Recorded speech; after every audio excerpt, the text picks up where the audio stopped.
Good morning, everyone. Welcome to Lake Superior Interfaith Community Church. And welcome to all of you on Zoom. Of course, if you haven't done so already, please turn off your video and mute your audio.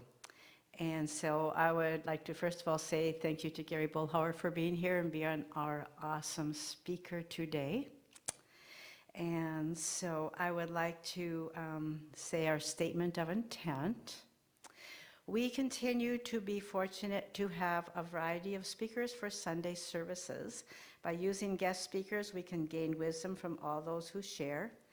This is a church community where we can worship the God of our own understanding, to experience joy and be uplifted, to gain strength and inspiration that we can share with others throughout the week. We invite you to join us in the celebration of life, to nourish your spirit, and to enjoy the community of kindred souls. I would like to play Let There Be Peace on Earth, and for those here and on Zoom, you could sing along too. Okay.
Thank you, everybody.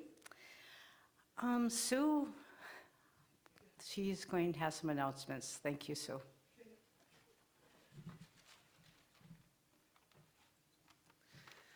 Good morning, everybody. Welcome to Lake Superior Interfaith Community Church once again. It's so nice to be out on this nice cold day. Stay warm, everybody. We do have a couple of things that I like to talk about every Sunday. Number one is we have a suggestion/comment box on the back table, and you can put in your ideas or suggestions or comments, hopefully positive comments, or comments that are in a positive manner, and let us know how you think we're doing or what you think we should be doing or how we should be proceeding and that kind of thing. You can also call the church and give us a voicemail message if you need to express your thoughts, or you can email us at LSICC, Interfaith on 9th Street. Okay, I got to write that down. Interfaith on 9th with the 9 and the TH, right? Street, at gmail.com. Okay, and then we have our prayer intentions bowl here. And if you are able to come to the church and put a name in the bowl for somebody to pray for or an intention, that'd be great. And we try to make sure we bring it up every Sunday. Who have we got next week, Carol? Do you remember?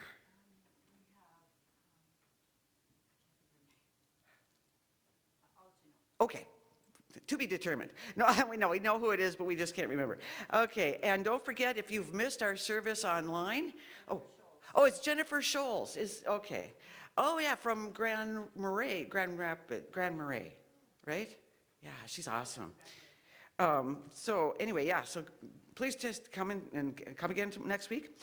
YouTube, on our website, and Facebook. You can catch up with us on all three of those different platforms. On YouTube, you can, we do record our sessions, and you can download that off of YouTube and watch our previous and future services on YouTube. Check out our website. You can get updates from there. And also, we are on Facebook, so if you want to follow us on Facebook, that would be great. Do we have coffee? We have coffee downstairs this morning. The coffee's nice and hot. And Marky Bark, did you make sure we got the tea for hot water for tea? Yeah. So please join us downstairs for those of you who want to. Every month we are going to have a service regarding unity, and it's going to be the last of the month, and we will be doing that on the last Sunday of January coming up. We will let you know. It's going to be a surprise. The Unity Book Study Group does meet at church on Sundays at 6 p.m. If you want to join by Zoom, we can get you hooked up with that, and keep your mind open to the fact that because of the weather tonight, it may be on Zoom only, but that will be up to Paul, who is. And the book is Yeah, I know. Okay, so we may do Zoom, so just keep an eye out on that. If you don't know who Paul is kind of taking over for Rick while he's on his tour around the States doing his thing. So, if you need to get in touch with one of us, let us know, and Paul will let us know whether he decides to stay home or come here. The book we're studying this time is called Love is Letting Go of Fear, and you can get that on different websites at a nice price. And Carolyn, do you have any more left? I just ordered them for people that requested. Okay, all right. I think, does Paul still have one left, do you think? I think he gave it to Sarah. Oh, okay, all right, yeah, we did. I know a couple of people ordered extras, so, but they're easy to get online. Do we have any prayer requests at this point? Anyone online want to chat with us about that? Kate, come on up. Yeah, we can't hear you otherwise.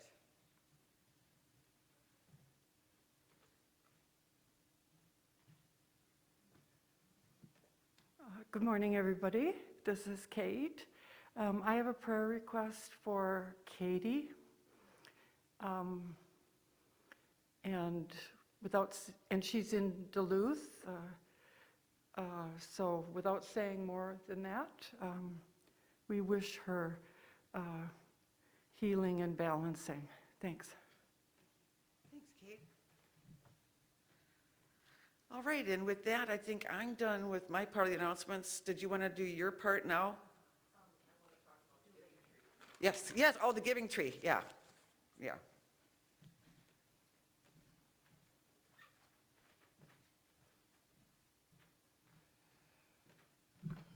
Good morning. I want to talk about the giving tree briefly, which is challenged at this time, shall we say, because we have more folks at home than we have here in the church, so it's a little hard to get things here. So unless you're able to come and drop things off at a time when the church is open on Sundays, I think the only thing that makes sense is for you to make deliveries yourself. What we're doing this month, and you can do this yourself on our behalf if you would be so kind, we're making donations to the Chum Food Shelf. And as I've mentioned before, they of course focus on groceries, but they will accept many other items and then distribute those to their clients as they are requested. So what we were planning to collect this month were two categories. The first was personal care items, and that would be any actually taxable items, toothpaste, deodorant, lotion, razors, the sort of things that people need and want for personal dignity, but may have difficulty affording. And then pet food, so that those folks who would really like to be able to keep their companion animals have some help in doing so. I drop donations at the Chum Food Shelf every couple of months. You just drive into the alley. There's a door there. You can check online for their hours. I believe they're open between 10 and 2, Monday through Friday. But again, I would definitely check their website in case there have been any changes. So just a reminder that even if we aren't able to collect items here, it's something that, there's still a need in the community. And if you feel that you can address that on your own, we would certainly be grateful. Thank you.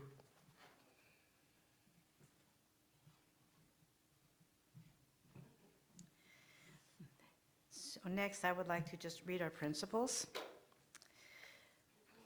Okay, we believe in infinite intelligence. We believe that the phenomena of nature, both physical and spiritual, are the expression of infinite intelligence. We affirm that a correct understanding of such expression and living in accordance therewith constitute true religion. We affirm that the existence and identity of the individual continue after the change called death.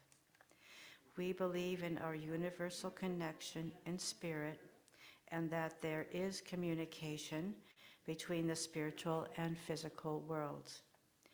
We believe that the highest morality is contained in the golden rule: whatsoever ye would that others should do unto you, do we also unto them.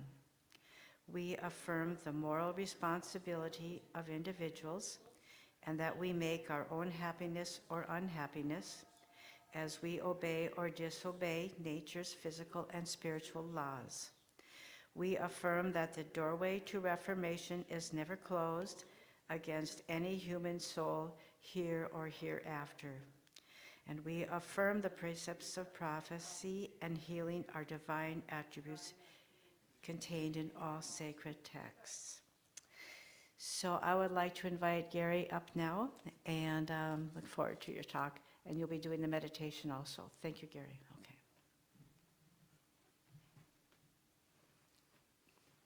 So just good to be here with you this morning, whether you're here in church or whether you are sitting on your couch at home or wherever you are. It's good to be together.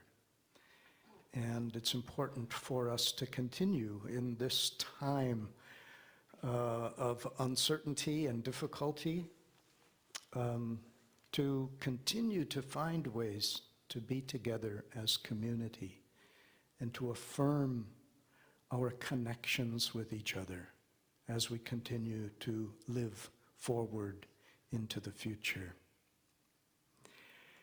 My talk this morning is about ancestors, and I would like to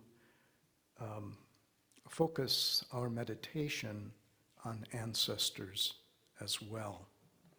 So let's begin with just 3 or 4 deep breaths.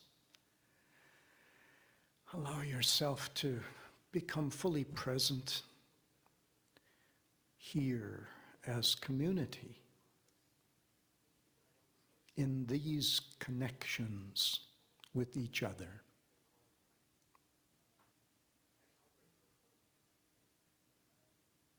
Let your shoulders soften.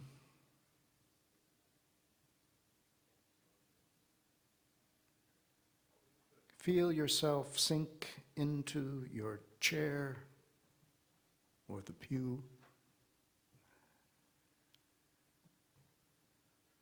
Let go of distractions or tensions.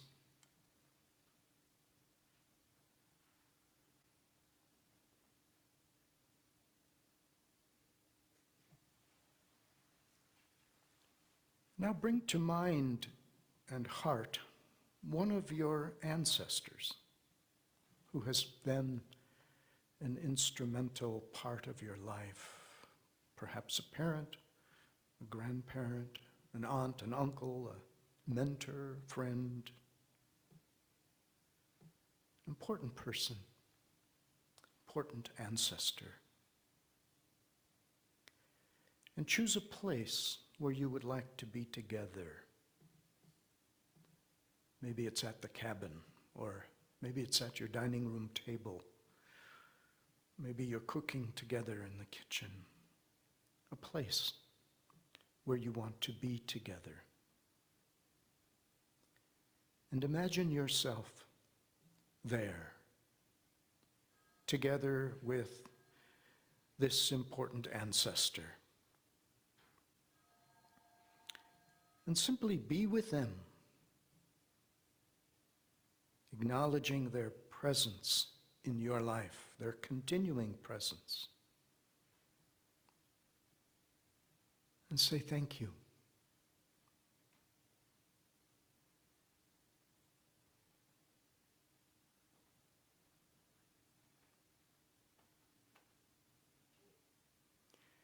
And now if you would bring to mind and heart another ancestor who has contributed to your life, bring them in. Be together. Express your gratitude for their contributions in your life.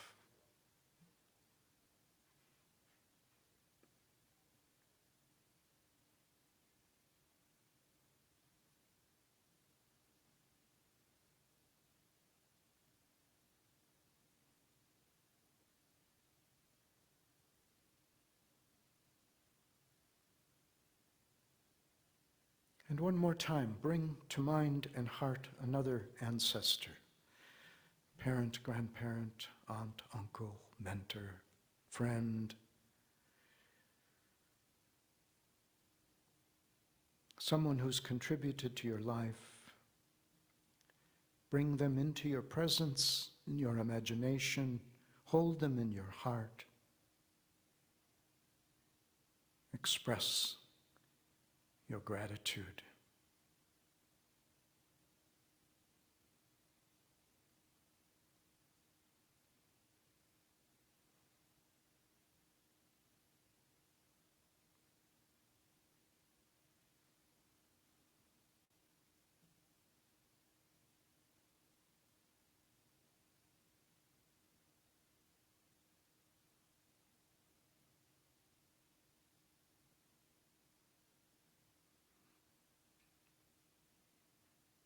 And now see if you can step back through the past, through the generations, by bringing to mind and heart parents,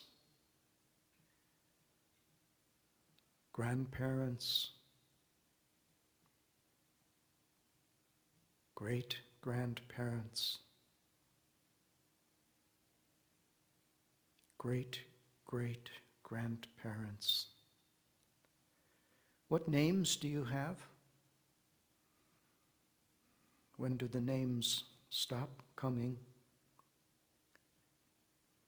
What images do you have from old photos or memories? Or even just inklings of places, the old country, old culture or environments. Gather them in. Recognize the long chain of being that has provided the opportunity for you to be here. The long chain of being to which you are still connected.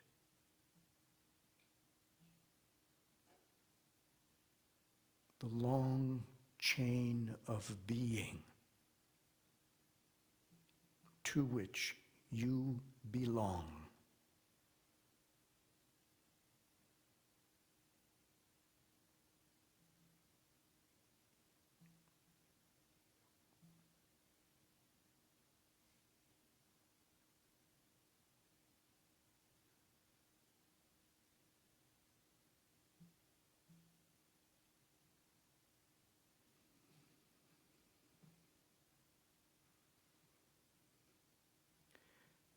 And now let's enlarge the circle of ancestors. We've been talking about our own chain of being, but everyone has a chain of being. All of us on the earth, one human family, connected. Gather all of the family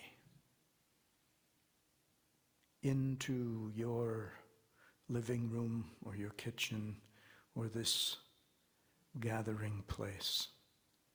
Fill up your home, your block, the city, our world with the ancestors who have provided the opportunity for us to be here.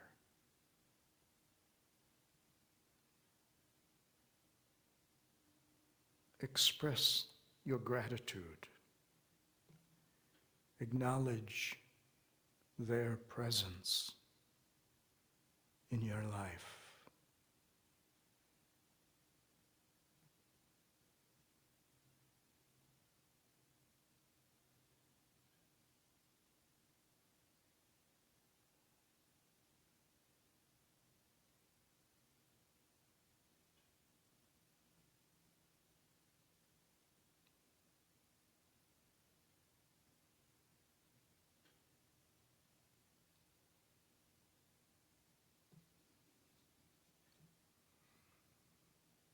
To all who have gone before us, we say thank you.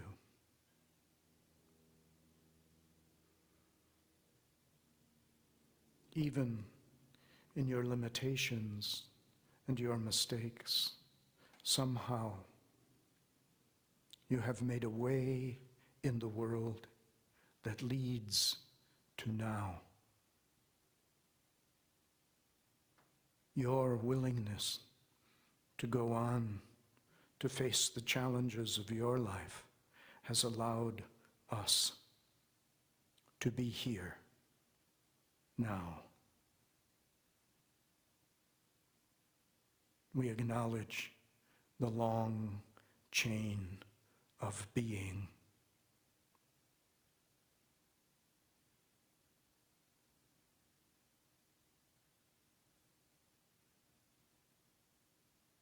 We are grateful for the long chain of being.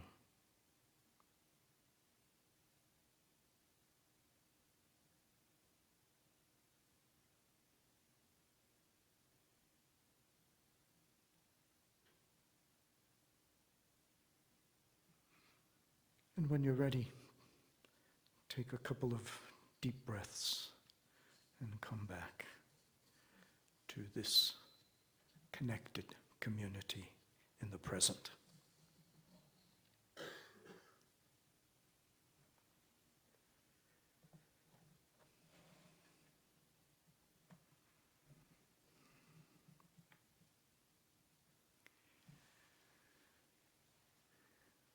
We live in the United States in a culture of individualism, a culture of separation. So many of the homes in our country are single-family homes. And everybody has their own lawnmower and their own snowblower. We're not used to doing things really together in collaboration, in deep cooperation. And yet, we know that we are part of an inextricable web of connection, of interdependence, of relationship. We come from a community of ancestors whose lives and sacrifices and gifts and contributions and sins have affected our life, our way of life. Many of us are descendants of immigrants who came here to this new world to start new lives. Many were fleeing from poverty or from unemployment, limitations to their own freedoms. Many who came here were instrumental also in displacing indigenous peoples who had lived on this land for centuries before Europeans touched this soil. Many who came here intentionally or unintentionally helped to create a caste system of race within this new world that banished black and brown bodies to slavery and servitude. Indigenous people and peoples of color continue to experience the trauma of previous generations. Families of slaves were separated, husband from wife, children from mother, sister from brother, sold away from each other, and whipped if they showed emotion upon their separation. Indigenous peoples were forcibly run off their land that they had inhabited and depended upon. They were starved and killed. Their children were forcibly removed from the family and made to attend Indian schools where they were not allowed to speak their language or celebrate their culture or express their understanding of the divine. And BIPOC people, of course, continue to be treated poorly and unfairly in many ways because the systems of racism are still very strong in our present-day society. Our hope for real healing in this land of promise, this land of democracy, this land of liberty and justice for all, I think depends upon our remembering. Our remembering is a medicine that we so deeply need in our present time.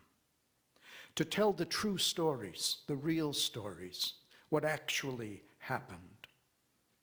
Our hope for repair of relationships and our hope for dismantling some of the unjust social structures depends on facing the reality of the past, the haunted histories that are our histories. I was recently in a powerful study group with the author Elaine Enns, who, with her partner Ched Myers, has written a book called Healing Haunted Histories. The book helped me to begin to explore my own bloodlines and landlines and song lines. Our bloodlines, of course, refer to our ancestors. What do we know of those who came before us? Maybe some of you are great ancestral, explorers.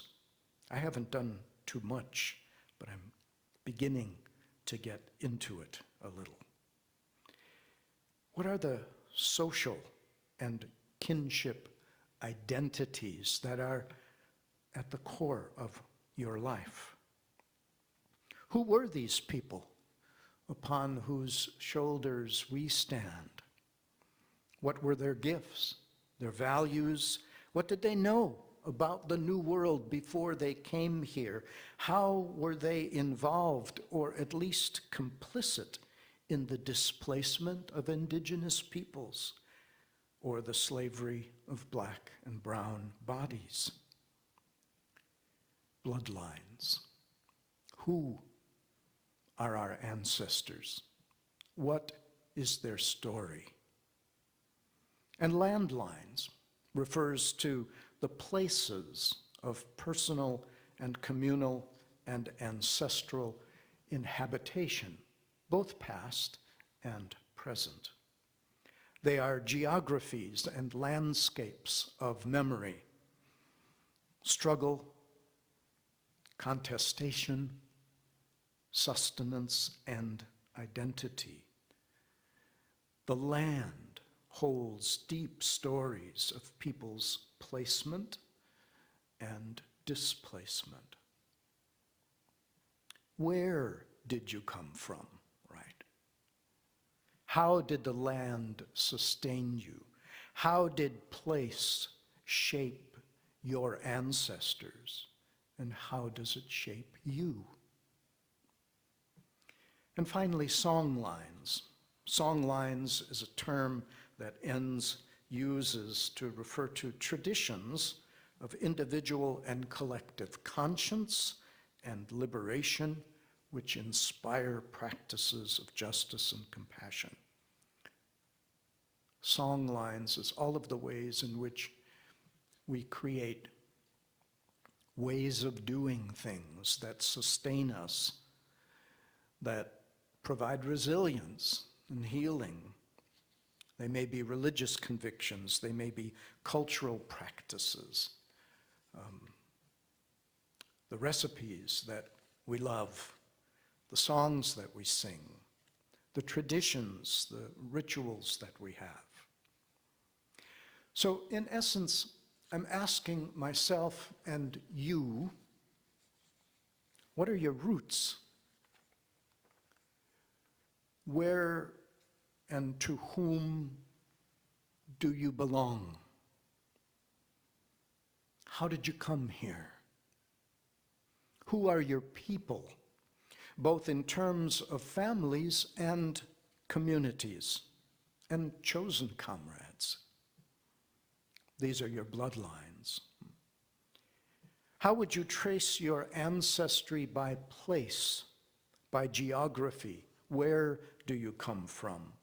And how has place impacted who you are? How has place impacted the systems and structures of your ancestors? And ultimately, your own life. These are our landlines. And then finally, how do you stay connected to your bloodlines and to your landlines? What traditions, what foods, what rituals, what songs, what ways of knowing, gathering, what practices inspire and sustain you? And particularly in terms of your connections to your past, to your identities, to your tribe, to your family, to your culture, to your faith. These are our song lines. So, again, my point this morning is, how do we tell the truth about our past? To see the ways my own ancestors may have been complicit with systems and structures of racism and indigenous dispossession of the land, and to recognize how my life is still connected to these systems and structures. But this is enough theory. I want to get to the heart of the matter, to tell you a little bit of my story as a way to invite your own investigation of your story, your own truth-telling, and the beginning, hopefully, of a deeper repair with our brothers and sisters who are indigenous or people of color. I don't know exactly what the journey of repair will look like, but I do think and feel and believe that it must begin with the whole truth of the past and nothing but the truth of our own story. So let me tell you a little of my story. And I do that in the way of poetry because essentially this is who I am. This first poem is called Hearing, and it starts with a description of my grandpa Boelhower, who was not too good at hearing. He had one of those old hearing aids that buzzed in his pocket. Most of the time, it was difficult to know whether or not he had heard you or not. But I connect this story to the story of Black Coyote, who was thought to be deaf and very possibly was the beginning of the slaughter, the massacre at Wounded Knee. So I'm connecting these stories because my grandpa Boelhower, when he came to the New World, came to South Dakota via New York, not too far from Wounded Knee. Hearing. Section 1. It was the size of a pack of cigarettes always stuffed in his shirt pocket, with the twisted cord meandering to the big plastic thumb in his ear. He was always fumbling with the controls as the thing let out little screams and sighs, as if it amplified the sounds of grief in his heart. I was never sure what he heard or what he understood. He only spoke the language of the old country, and I only spoke the language of the new. Still, when I was 8 and he was 85, he would motion for me to go with him to the garden, to hoe the tiny weeds between each perfect row, evenly spaced, one right way of doing things. Every kind of vegetable, full and sweet, like the garden he planted in the old country, an Eden garden, with grace and glistening dew and the songs of birds, before the 2 boys died of food poisoning. Cornelis Peter, 18 months old, on the afternoon of July 3rd, 1909, and Bernardus Johannes Maria, almost 3, on July 4th. Just a month before, he and Grandma had moved to their new house in the old country, their new garden on Essen Lawn, Ashes Lane. Section 2. Black Coyote was deaf and old, although once a respected warrior. He was harmless now.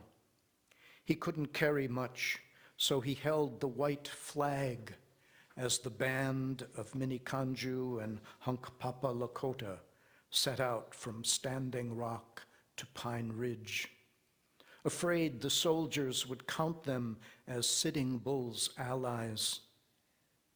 When the soldiers came, they seemed peaceful, said they would simply ride beside them so there wouldn't be any trouble, and directed them to camp at Wounded Knee Creek. It was a quiet night, everyone exhausted from the long walk, children nestled warm between their parents. In the morning, when the soldiers came into the camp, they seemed to be taking all the rifles. Why would they want his rifle now? What was the soldier saying? And then everyone turned to watch his friend slow step the ghost dance, his face shining with a vision of the coming Savior who would bring back the buffalo and return their land, the rifle fell from Black Coyote's lap and fired, and then the keening wail on the cold wind. Section 3. Grandpa, were you fleeing from the ashes, running from the wolves of wretched grief? When she could not say the babies' names without crying, you bought the tickets. After 13 days in the belly of the ship, you were spat out on Ellis Island, 4 March 1910, 8 months after. How many days and long nights from New York on trains and buckboards to reach Parkston on the prairie? Were you promised land there, 100 miles from Wounded Knee Creek? Or were you just a field hand as described in the ship's manifest? Was this the land of the free you were looking for? The endless prairie empty of Tatanka, the bison slaughtered to convince the Lakota and Dakota to move to the reservation to give up their life? Did you come for 160 acres of promise? Did you build your first house of sod and sorrow? Was the old country haunted by the ghosts of your children?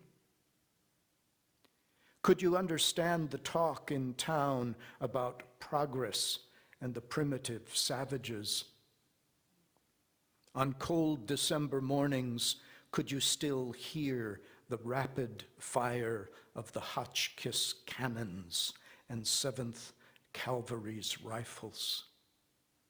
Could you still hear the screams of the mothers, the cries of the children? Section 4.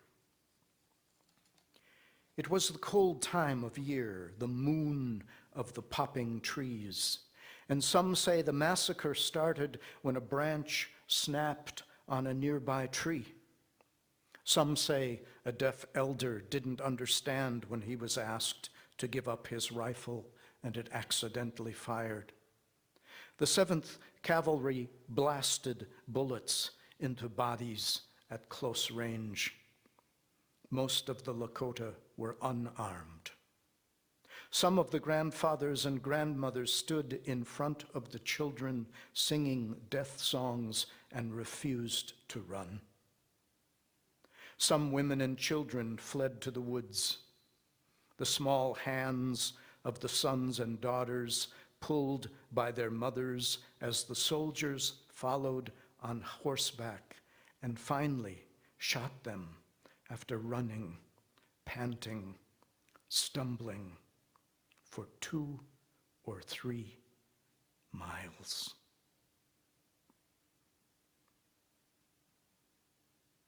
How even in falling, their hands held tight.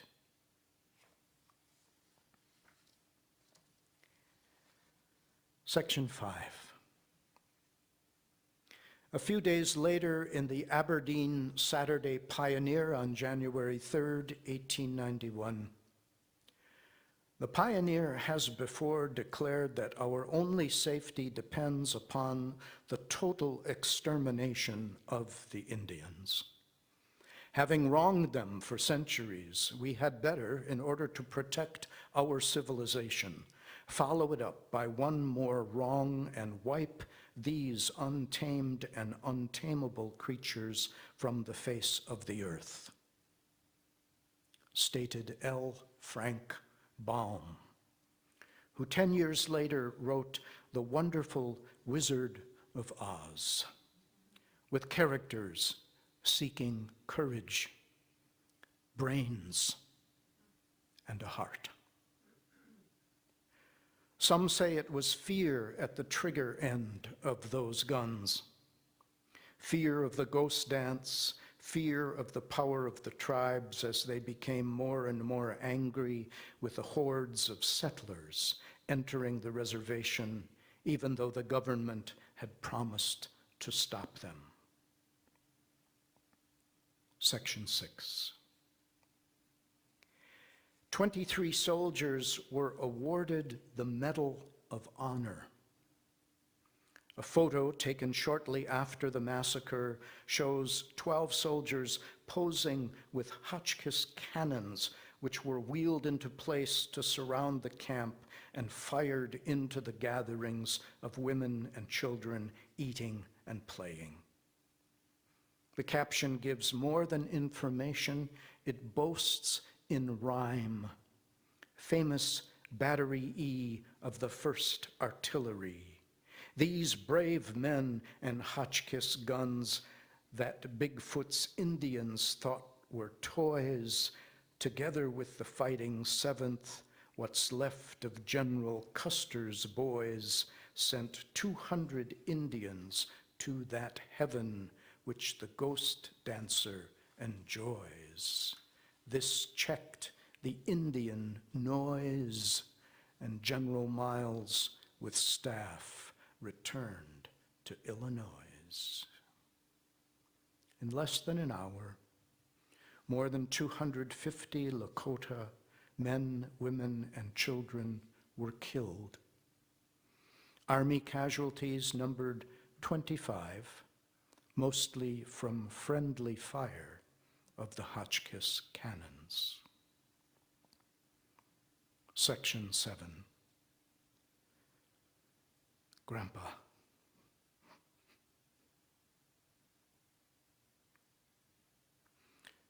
Grandpa, did you walk along that creek?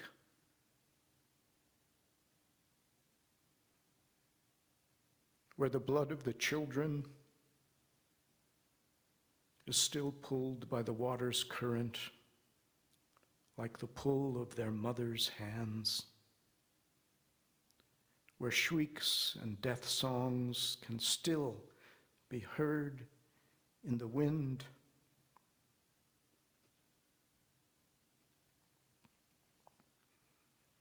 And Grandpa,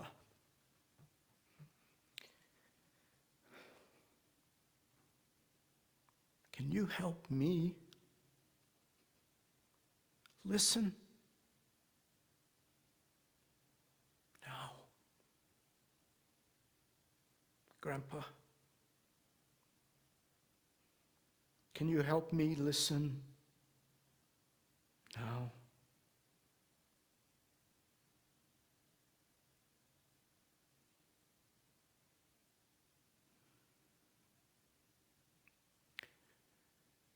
May we tell the truth. May we connect again with the stories of our ancestors. The good and the sins. And may we begin to live into repair. May it be so.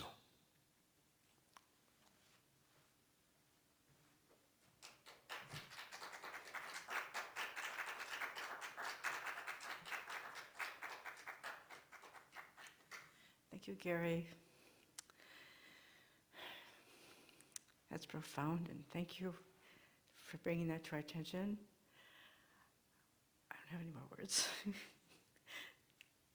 So I would like to ask someone to bring up the baskets for offering, and I'm going to play In the Silence. Is that perfect?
I want to thank you for all the gifts for our church. So I'm not doing. And thank you for all on Zoom too, and for your donations mailed to the church. Please keep them coming. Appreciate it so much as we move forward. So I would like to ask Jasmine to come forward and regarding we can vote to see if we would like to proceed forward with unity. Thank you, Jasmine.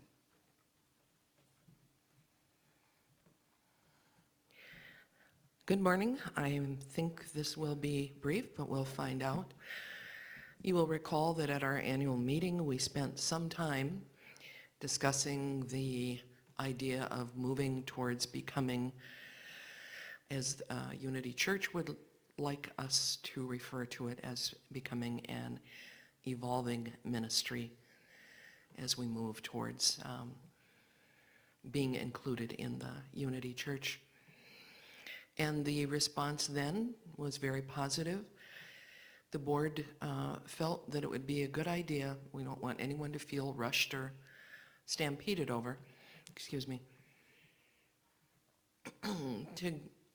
after that introduction and discussion, to give people a couple of months to mull it over, to maybe do some reading, exploring, talking, so forth on our own.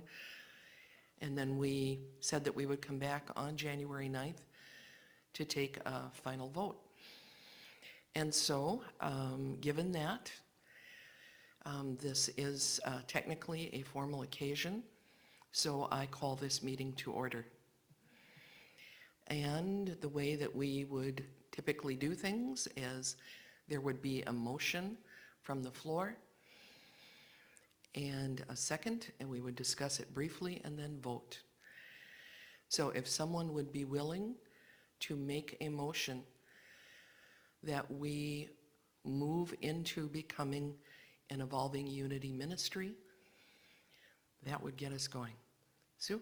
I do that. Sue, who's also taking the minutes, very handy, made the motion that we move in that direction. Is there a second for this motion?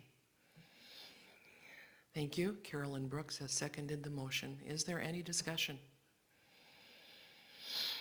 I want to say just a couple things to let you know what this might look like, and believe me, we on the board are learning along with you. We don't just decide that we want to become a unity church. Unity Ministries Worldwide, as it is called, has a procedure of sorts to be followed, and I can't tell you exactly what it looks like because I have not yet read the 88-page manual. And it's sitting at home in my email, as I imagine it is in Carol's and Sue's and the rest of us on the board. There is a person who works for the Unity Church with a capital C, whose job is to work with communities like ours to answer questions and give us the help that we might need. So the board has a big task coming up in 2022. As we've already announced, the last Sunday of every month will be devoted to unity. When we can lure speakers from the Twin Cities or wherever, we will be doing that. There's a possibility of workshops to help us all become more acquainted with what this would look like. And you can, again, you can do lots of exploring on your own. I believe that Lisa Siri said that there is a thriving Unity Church in St. Petersburg. And even if you're not going there, go online and see if they have, if they have put their services on YouTube as we have. And I believe she said there's also a thriving Unity Church in maybe Scottsdale, maybe Tucson. Anyway, explore, see what you can find, educate yourself. Carol, were there any comments either through email or left on the answering machine about this issue at all? Okay, all right, no comments. Well, we'll take that as people not objecting. Excuse me one second.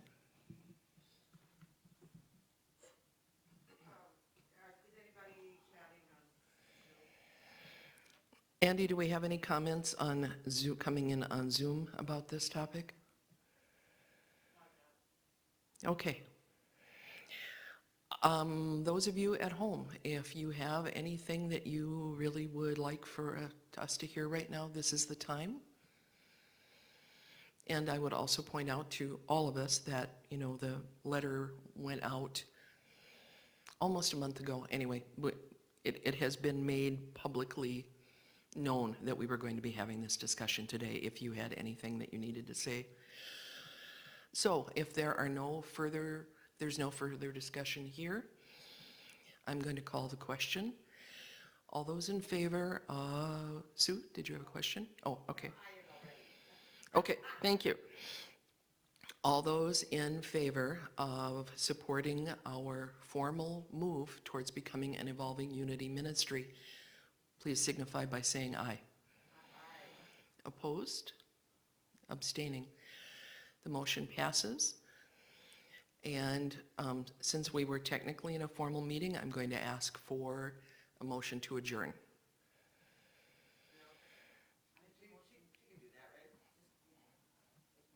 Yes, you can. This is not a board meeting. Thank you very much. Carol has moved that we adjourn this meeting. Is there a second? Thank you. Kate offered the second. This meeting is adjourned and our business on this topic is done for today. Thank you.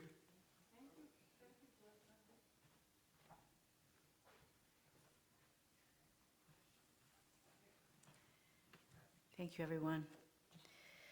I would like to read the prayer for spiritual healing, which is on our card. And I just feel I'd like to read this. So I ask the great unseen healing force to remove all obstructions from my mind and body and restore me to perfect health.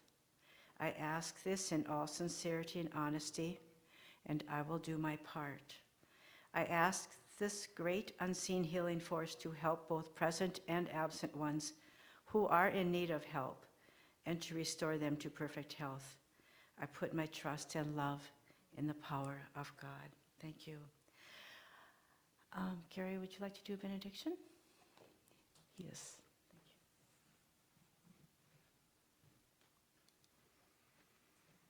O Holy One, we ask you to hold us in the palm of your hand with love that is unconditional and overabounding, that we may walk forward in truth, investigating our story, our connection to ancestors and those who have come before us, so that we may walk forward with compassion, making repair in relationships and systems and structures in our world. May we always be your grateful people, recognizing the great chain of being of which we are a part. And we make a way for those who are coming after us. We thank you today for loving us into existence. May we in some small way be your hand held out, your healing offered, a word of support and comfort. May we continue to be your peace and love in the world. Bless us today and every day. Amen.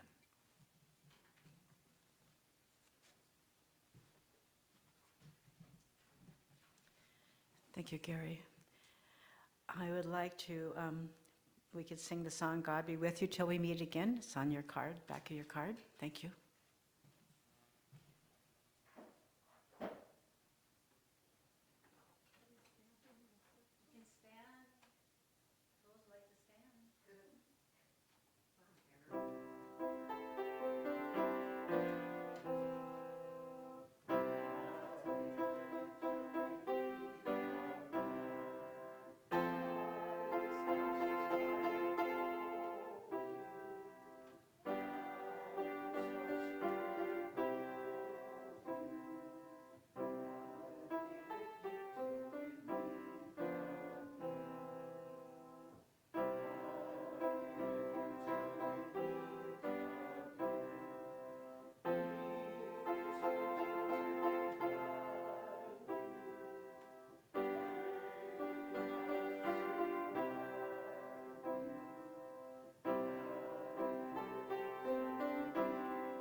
Thank you, everyone. Until we meet again next Sunday, we'll see you all then. Thank you so much, everyone. Okay, bye. Yes.